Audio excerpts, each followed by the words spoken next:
Habt ihr einen Hunger? Wir auch. Deshalb geht es heute um typisch österreichische Gerichte. Los geht's! Typisch österreichisches Essen. Das verbinden wir normalerweise mit den Wörtern herzhaft und deftig, also typischerweise Hausmannskost. In unserem ersten Teil zu typisch österreichischem Essen haben wir euch schon Gerichte gezeigt wie Suppen, Jausen oder auch vegetarisches Essen. Heute machen wir weiter mit Fleischspeisen und Süßem. Aber mittlerweile gibt es auch schon sehr viele und sehr gute vegetarische und vegane Alternativen. Probiert die also auf jeden Fall aus. Typische österreichische Hauptspeisen sind, wie ihr hier sehen könnt, meistens mit Fleisch. Die wohl bekannteste Hauptspeise ist aber das Wiener Schnitzel. Und ein Schnitzel ist laut Duden eine dünne Scheibe Kalb-, Schweine-, Putten- oder Hähnchenfleisch, die oft paniert in der Pfanne gebraten wird. Aber was meinen wir dann genau, wenn wir Wiener Schnitzel hören? Das sind wir hier gleich unterhalb. Ein Wiener Schnitzel ist nämlich ein paniertes Schnitzel vom Kalb. Paniert meint hier, dass wir das Schnitzel mit etwas umhüllen. Und das nennen wir dann auch Panade. Und wenn wir vom Wiener Schnitzel sprechen, dann ist diese Panade normalerweise mit Mehl, Ei und Semmelbrösel oder Paniermehl. Also, ein Wiener Schnitzel muss immer aus Kalbsfleisch sein und diese spezielle Panade haben. In vielen Restaurants findet ihr aber auch Wiener Schnitzel vom Schwein oder Schnitzel Wiener Art. Das meint dann, dass das Schnitzel zwar diese spezielle Panade hat, aber vom Schwein ist. Das sehen wir auch in der Speisekarte. Einmal das Schnitzel hier vom Kalb und einmal vom Schwein. Als Beilage zum Schnitzel werden sehr oft Petersilkartoffel und Preiselbeermarmelade wie hier serviert. Andere typische Beilagen sind auch Reis, Pommes oder Kartoffelsalat. Übrigens, als Anspielung auf Gerichte mit Fleisch in der Speisekarte finden wir hier auch ein Wortspiel und den Begriff Saugurt. Sau oder die Sau ist eigentlich der Begriff für ein weibliches Schwein. Im Dialekt meinen wir mit Sau aber sehr oft einfach sehr. Wir verwenden Sau also, um etwas zu verstärken. Aus sehr gut wird dann zum Beispiel Saugurt oder sehr lecker wird zu saulecker. Was findet ihr? Saugut oder saulecker?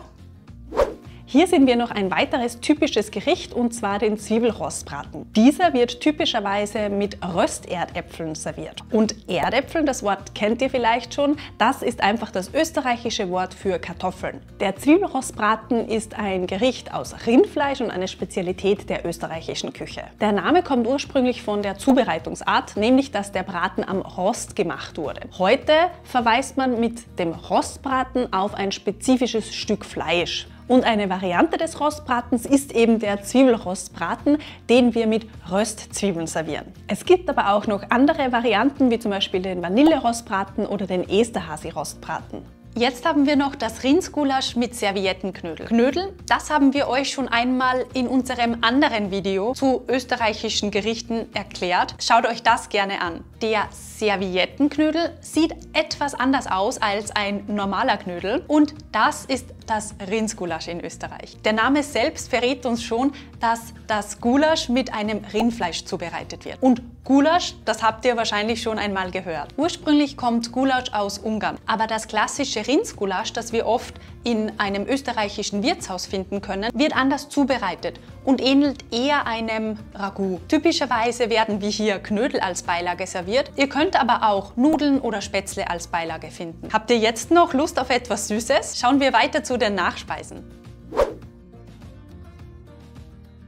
Hier sehen wir gleich Bouffesen mit Vanilleeis. Habt ihr Bouffesen schon einmal gehört? Bouffesen ist ein Gericht, das wir typischerweise am Karfreitag, also dem Freitag vor Ostern essen. Und so sehen Bouffesen aus. Es sind also ganz einfach Brotscheiben, die typischerweise mit Marmelade bestrichen werden und dann zusammengeklebt werden. Danach kommen sie in ein Gemisch aus Milch, Ei und Zucker und werden im Fett gebacken. Bouffesen sind nicht nur für Österreich, sondern für den gesamten bayerischen Raum typisch. Der Name Bouffese soll übrigens von seinem Aussehen herkommen. Mit ein bisschen Fantasie soll die Bouffese wie ein Ritterschild aussehen. Und die Form der Ritterschilder aus Pavia wurden als Pavese bezeichnet. Apropos Ritter, ihr könnt auch andere Namen für die Bouffesen hören, und zwar zum Beispiel Arme Ritter oder Semmelschnitten. Schreibt uns gern in die Kommentare, ob ihr andere Namen für die Bouffesen kennt. Weiter geht's mit den Topfenknödeln. Die haben wir auch schon einmal in einem anderen Video erwähnt. Sie kommen ursprünglich übrigens aus Böhmen und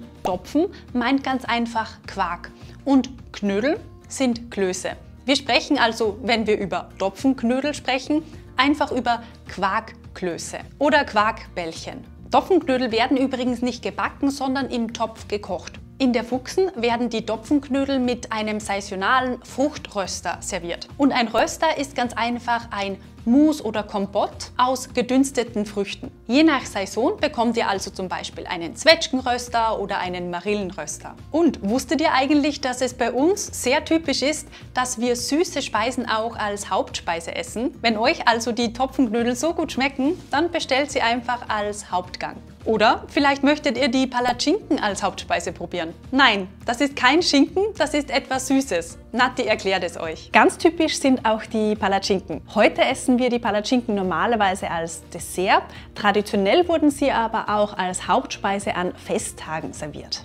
In der Fuchsen gibt es zwei Varianten, eine normale Variante und eine Eispalatschinke. Und so sehen sie aus. Der Teig ist ein Pfannkuchenteig, den wir euch schon bei der Frittatensuppe gezeigt haben. Dieser wird dünn in einer Pfanne gebacken und dann gefüllt. Eine Palatschinke ist also einer französischen Crepe sehr ähnlich. Palatschinke wird, wenn sie einmal gebacken ist, typischerweise mit Marmelade bestrichen. Dann wird sie gerollt, gezuckert und heiß serviert. Und wenn wir eine Palatschinke nicht mit Marmelade füllen, sondern mit Eis, dann sagen wir eben Eispalatschinken. Es gibt aber viele verschiedene Varianten, wie wir Palatschinken füllen können und eben sogar auch saure Varianten. Wir verlinken euch ein Palatschinkenrezept mit Marillenmarmelade unten in der Videobeschreibung. Probiert es gern selbst einmal aus. Und woher kommt der Name Palatschinken überhaupt? Obwohl im Namen das Wort Schinken steckt, hat Palatschinken nichts mit Schinken zu tun. Der Name soll vom lateinischen Plazenta kommen, was Kuchen bedeutet. Und welche Speisen kanntet ihr schon? Und welche möchtet ihr jetzt gern probieren? Lasst uns das gern unten in den Kommentaren wissen. Wir sagen wie immer vielen Dank, dass ihr dabei wart. Wir sehen uns beim nächsten Mal wieder und bis dahin nicht vergessen, gemeinsam macht Deutsch in Österreich doppelt so viel Spaß.